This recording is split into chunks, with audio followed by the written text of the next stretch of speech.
the whole idea is, as you know, we talked, it's inspire. How can we show things that are happening overseas? What are the trends that are shaping the industry? What are the things that we see coming to the US that you can take with you to your teams and plan for? The US is our biggest market by far. We have to soon have more slides to fit everyone in. But what I'm going to do today is not talk so much about the US, but take you on a journey. And take you on a journey to other parts of the world where we're seeing some incredible innovation, and we have the privilege of being part of some of the most amazing things that are being built nowadays. So a year ago, I showed you what we were doing in a project in Saudi Arabia called The Line. You might remember it's a 170-kilometer long building. I'm going to give you an update because that has now developed into some 20 giga projects where we are F&B master planning, when F&B is actually a driver for a lot of these things, and that we're in charge of how do we craft F&B for these destinations. So here you'll see a little bit of a snapshot of everything that's happening there. So there's the world's biggest urban park being built in the middle of Riyadh. There's Trojena, which is a destination in the mountains of Saudi Arabia that has won the Winter Olympics 2028. There is Qiddiya, which is an entertainment destination. There are 12 different luxury properties at the Red Sea.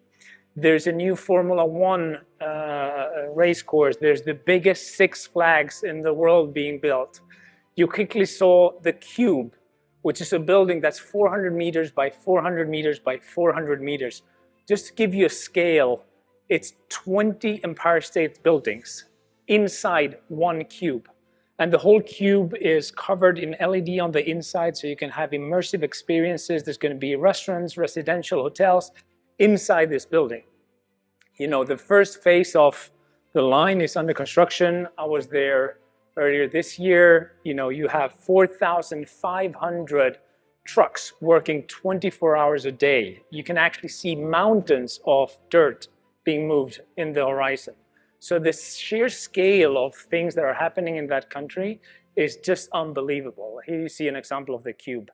So, but it's not only because there's investment going on, there's actually value to it, right? So this is a market that over the next 5 years will be growing $3 billion per year. So, when you look at the attraction of brands, when we talk to US brands wanting to go international, and I know I've had conversations with some of you in the room about this, when you look at, okay, what are the countries we want to go? If you sum up, the United Arab Emirates, i.e. Dubai and KSA, is 33% of the intention of going international. So there's a real market. It's unlike Dubai, what I would say is mostly tourism driven. This is a real market with 70 million people and very young people.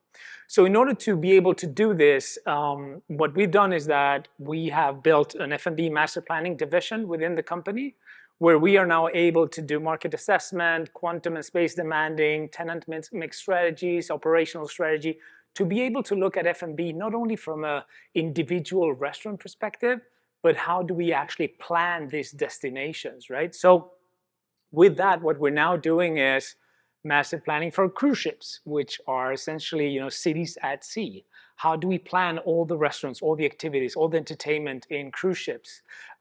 Here is an example of one of the bigger projects that we're doing in Saudi, which is called Qiddiya. Just to give you an idea, this is a destination to play, but the size is 6 times of Manhattan. So basically, somebody says, hey, Ben, can you and your team, sorry, Rafael, just come up with the F&B strategy for 6 Manhattans? Kind of fun. So, I shared some numbers of this just so you get the scale of it. It's 41,000 rooms, etc. So this is planning for cities. And it's really interesting to be able to lead through F&B how these cities are planned.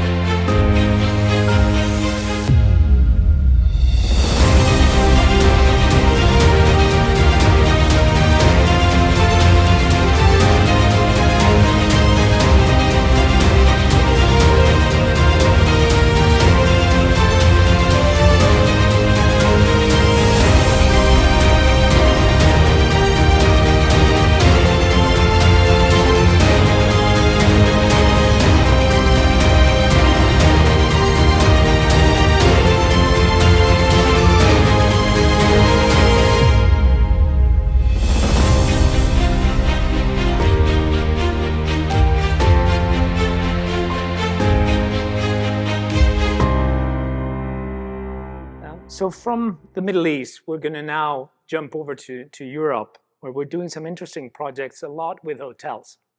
This is the first opening in partnership with Universal Music. So Universal Music reached out to us and said, can we create an F&B concept, right, with has rooms on top? So this is the first opening that we've done in Madrid, and we're now rolling this out across the world. I believe Sao Paulo and some other global cities are going to come up next.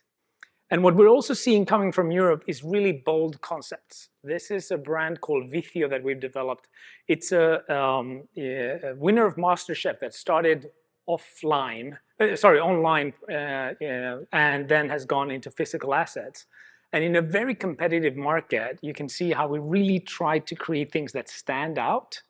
The European market is extremely congested and competitive, so really design is a driver for how to stand out. So we see a lot of these bold concepts coming up. This is Paris, New York, which is an interesting burger chain out of France. They have 15 units out of France, right? And you think, okay, this is the design you replicated. No, this is not how we're doing it. 15 different stores, 15 completely different designs to create, yes, the operating model is the same, the platform is the same, but the customer experience is completely different. So there's a movement towards the anti-chain, specifically among younger consumers overseas. And that's something, we haven't seen yet so much in the US, but it's really big overseas. So something to look up for.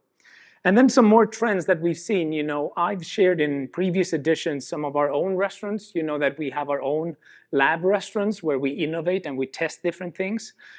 These are images that we designed in 2018 in Los Angeles with this start of the biophilic design. Now we're seeing it everywhere in the world. We're really, seeing this trend of greenery coming into the restaurants, the boundaries between indoor and outdoor being blurred.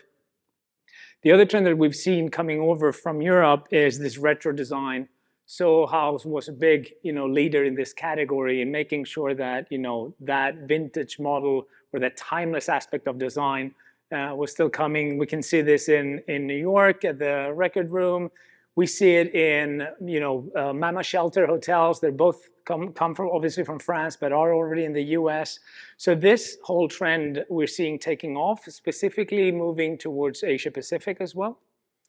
Another trend that I wanted to share is the sort of love for bold flavors that the younger generations are getting.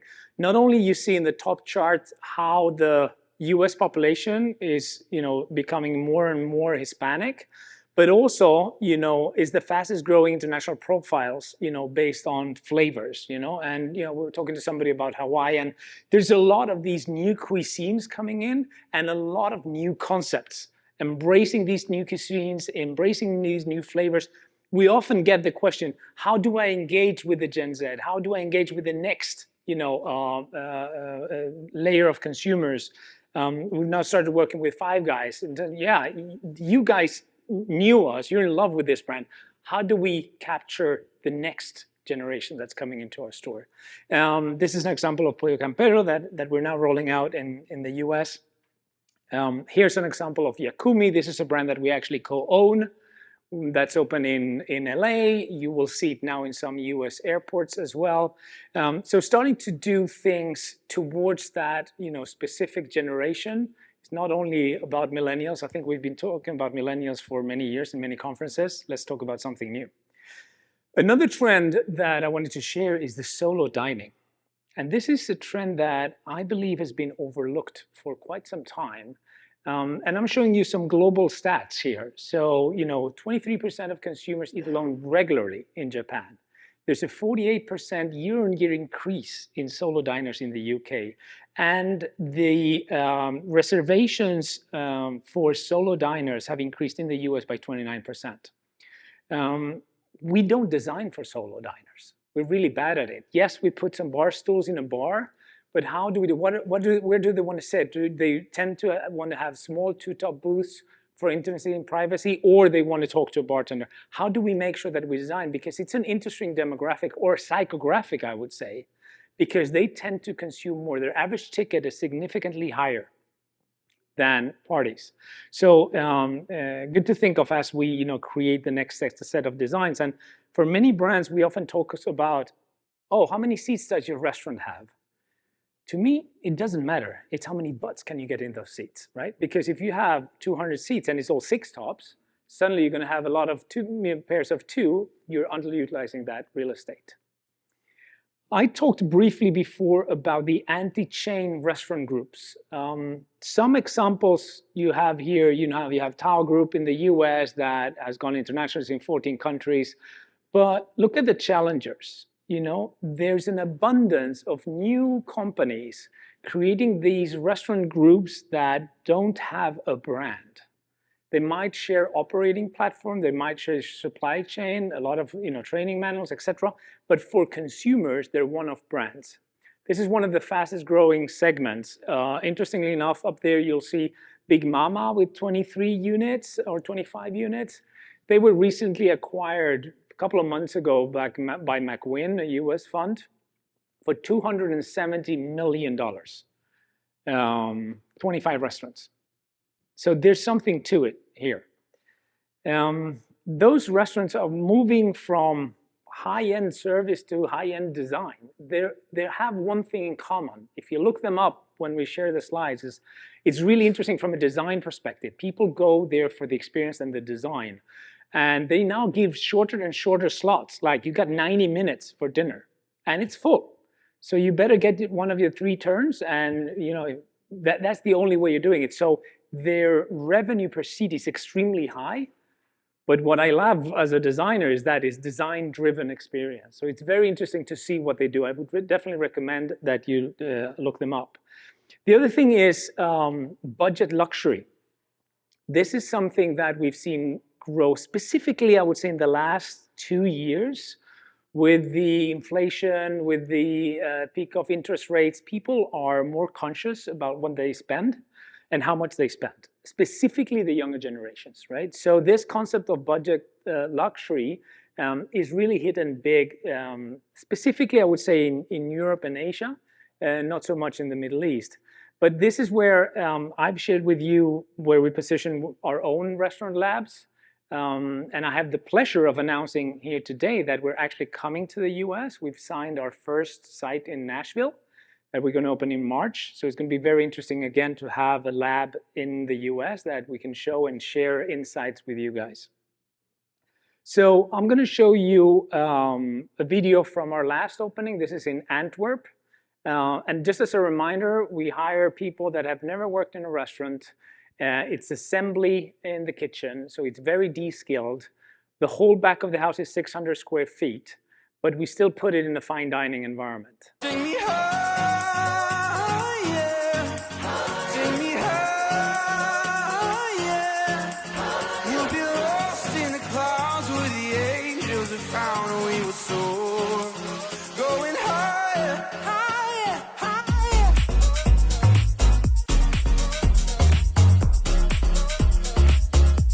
Going higher.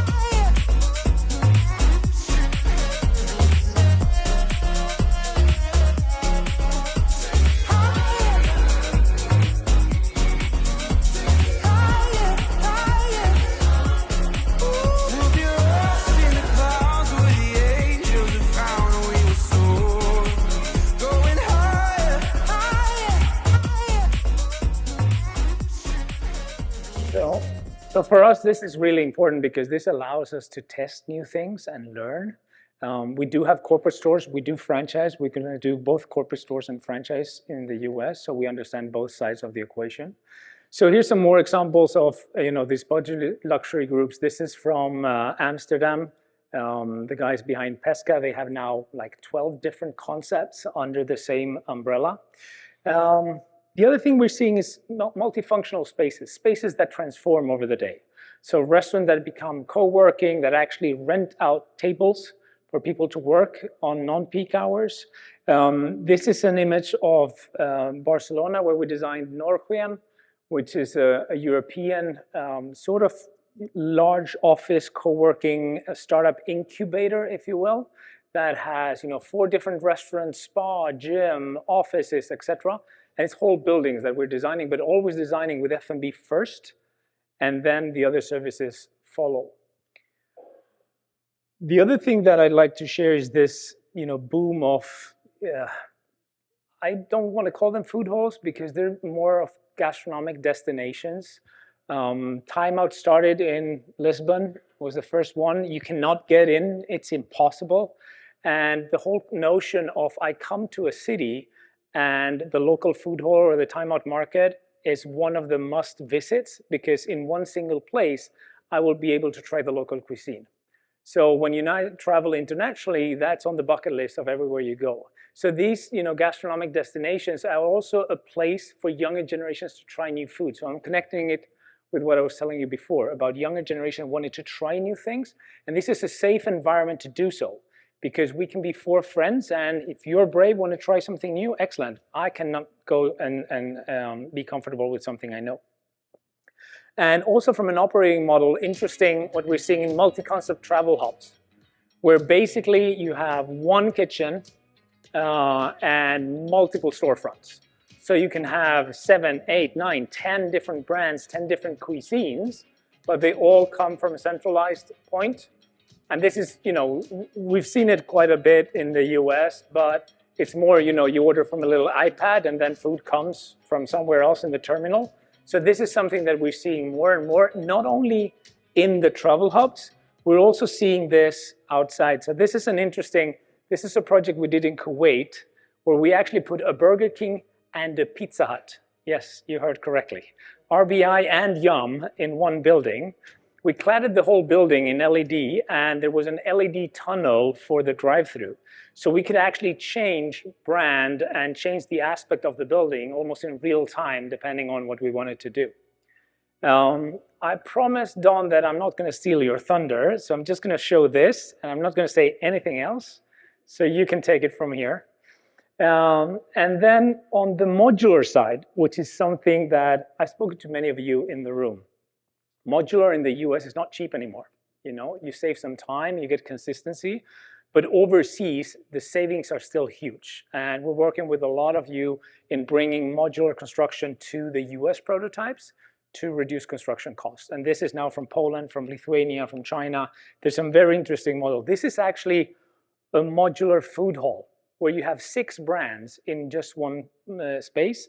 And even the containers that are on the top, they're not hollow, they're storage spaces. So you can actually access them.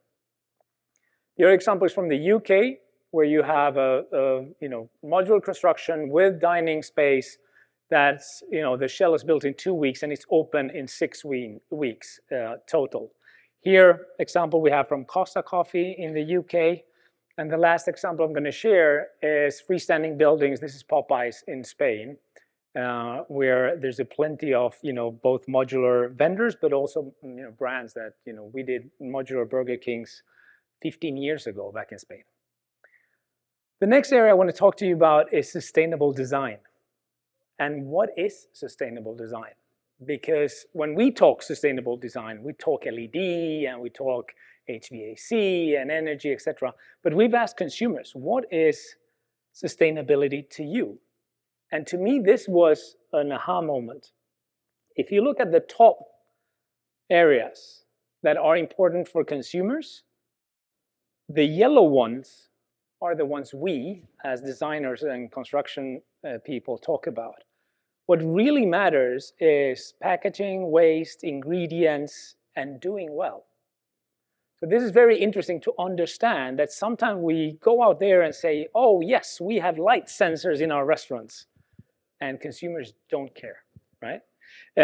So good for you to know. But the doing good is important as brands, doing good beyond business. I don't know how many of you are familiar with B Corp certifications, but more and more brands are becoming B Corp certified, which is very interesting. The whole connection with consumers in doing good actually impacts the business. So, Big Mama's actually, since they became B Corp certified, reduced 10% their staff, which, by the way, are the same kids that value doing good. So the same consumers that we have on one end are our workforce. Therefore, it's equally important to implement this. I also have some interesting example here from 3 different European concepts. The first one to the left is a coffee chain for deaf people. So, they make sure that everyone in the restaurant knows how to speak language, signal language.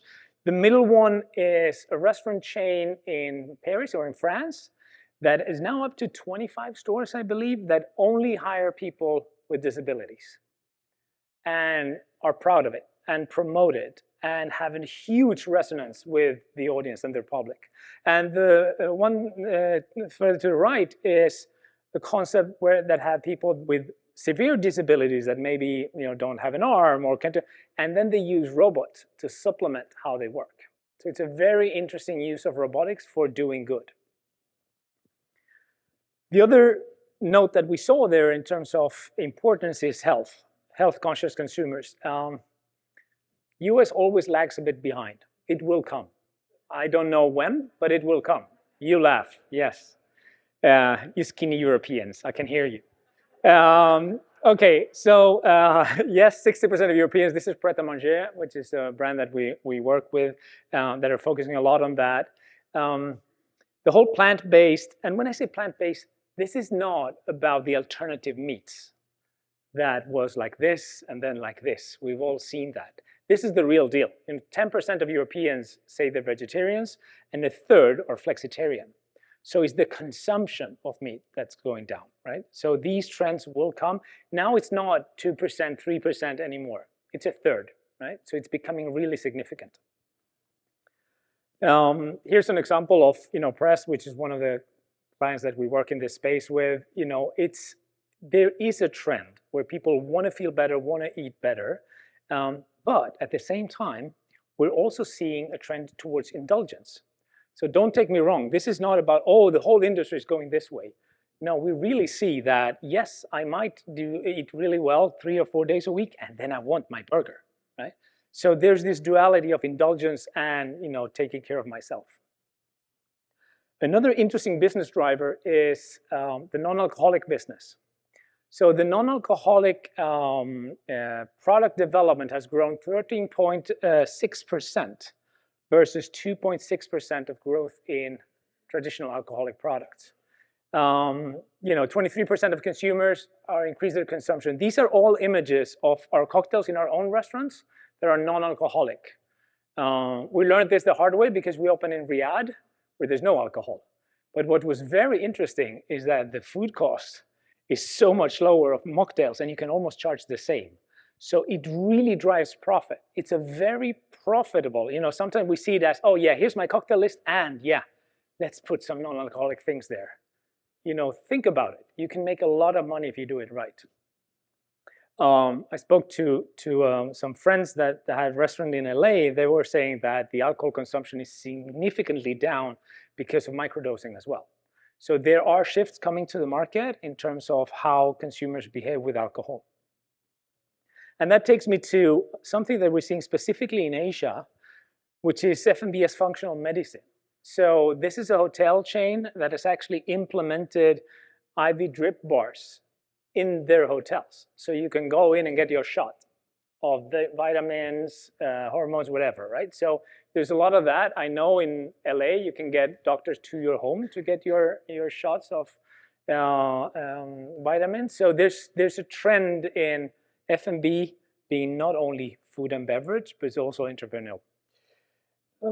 One of my favorites, and I've shared, I think every time I come here, I share some of these extraordinary experiences. But what has changed is that another occasion that I've shared, for example, Sublimotion, right, which is a $1,300 dinner, and it's very expensive, but there's a one-off. Now, I was in Amsterdam at the European Food Service Summit last week, and I met 2 girls, 23 and 25 years old, French. They've created a restaurant chain based on experiences. This is one of their restaurants, but what is interesting is that they've cracked the code for scale. So they are now able to do this, and they were kind enough to share their data with me so I can share it with you. Look at the investment to sales ratio, the revenues. The average ticket, it's affordable. It's not $1,300 anymore. And they have 3 open restaurants and 5 under construction. Very interesting also revenue from a corporate perspective. So they fill this with a lot of corporate event, and they can rebrand the experience because it's a digital experience. They can brand it to Google, to Microsoft, to whoever hires this restaurant. So we see this in connection with so many consumers looking for experiences. I've been talking about that for many years now, and we can really see it. So I'll leave you with the actual experience so you can see it.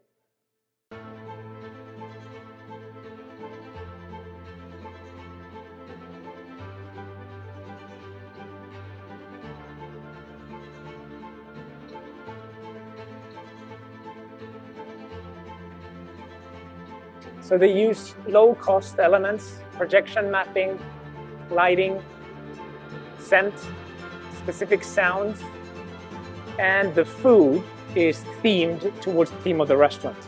So if you're under the sea, you eat everything under the sea.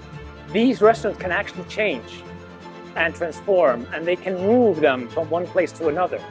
So from a CapEx perspective, you saw it, they're all, 2 million, 2.5 million. Very, very interesting. And I was just amazed. They are the age of my daughter, and they were talking return on invested capital. They were talking, it's really interesting. This is how they use AI to create advertising on social media. They really grow in social media, and they say, look, I use AI really quickly. I do an ad, I put it up, and if it works, it works. So all these three are from her. Now a little quiz for the travelers in the room. Who in the room can tell me where this restaurant is? Well, you are all right, because this restaurant does not exist.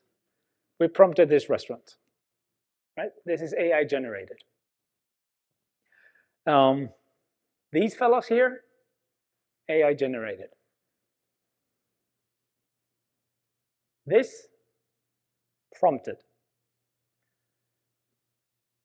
And I want to pause here, because I think for us as designers, we have a 5-people team just on AI at Livit.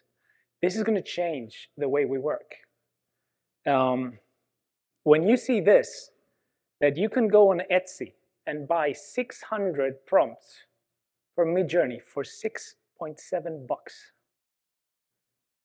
There is not a long distance until AI will design better layouts, better kitchen layouts, more efficient, and from a prompting perspective, we will speak and design. It seems like a far future, it's not. So I think for us as people, development, design, construction, we really need to dive in. The previous speaker talked about this. I think this is way more ahead than that, right? These are actual things. This is today. This is not tomorrow, okay? The other thing I wanted to share is dynamic pricing. And I wanted to share it because of Wendy's. Wendy's got a huge backlash in the US because they went out with the dynamic pricing. And I want to share the opposite story. This is some of our clients in Europe that are implementing dynamic pricing without telling it. So they're doing it in a couple of interesting ways. This one to me was a great surprise. We all talk about the Big Mac index. This is Berlin, one city. Within the same city, different McDonald's have different prices of Big Mac. I bet you didn't know it. So this exists already in many, many places, in many, many chains. What is interesting is not only treated as dynamic pricing, it's also a dynamic menu, right? So when there's a low demand, when you're non-peak times, you extend your menu to attract more demand. You bring in sales and promotions. When there's a medium demand, you can, yes, reduce the menu to make sure that you get higher throughput. You can cross-sell dishes. And when it's high demand, you only put up products with high contribution margins and only projects with fast preparation.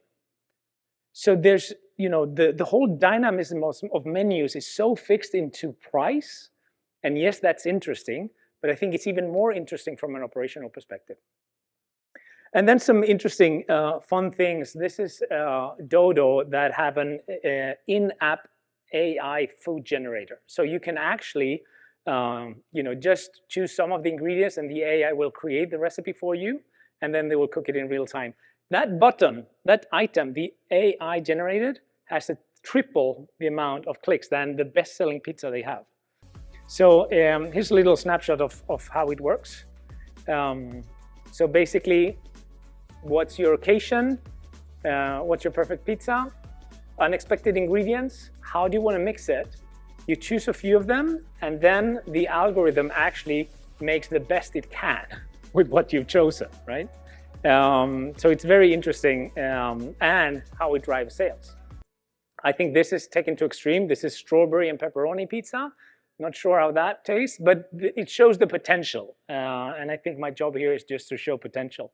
In terms of visual recognition, this is something that, again, is today. We speak a lot about the future. This is an interesting concept where for a non-trade or non-skilled chef or back-of-the-house worker, it actually lights up the GN pans in order. So you get a light when you have to put cheese, you get a light when you have to put pepperoni, and at the same time, it's telling you if you're doing it right or not. So literally anyone can produce any food. Very, very simple. The cost of a single camera and some light, it's affordable. So interesting to share and see that. The other thing that we're seeing is using cameras for occupancy detection and understanding if tables are available, how many seats are available, what is my actual party size in the restaurants, if people are idle or not, if the waiters are standing, not only persons, but maybe they're lazy persons. So there's a lot of information that we can get, and also from an SOP adherence, right? Okay, this table has been dirty for 3.5 minutes. This is not acceptable. We need to fix that. So there's a lot of reporting coming from that. How long have the guests standing in line? I can go outside. Last year I showed you this for drive-thrus. Now we have it also in stores where we can understand, you know, if you need to send another co-worker out and take orders with an iPad, for example. And then I'm going to round up with some interesting innovation in terms of coffee stores that are 1 square meter or 10 square feet, where you can actually get 100 choices of beverages. They're open 24/7. This chain in Thailand has now over 200 machines out and can roll out, you know, as fast as production can do. So it's very interesting starting to see that overseas, and then how this then comes to the US.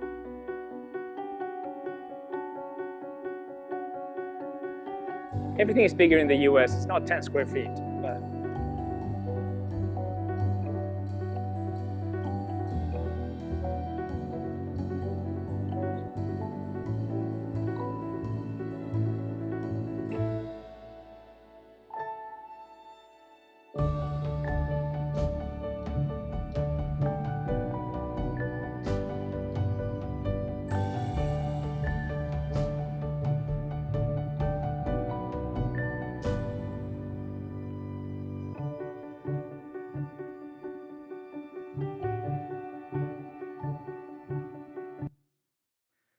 Jason is going to laugh because there's 3 seconds left in the clock, 70 slides in 35 minutes. So I don't want to end up today without giving you something.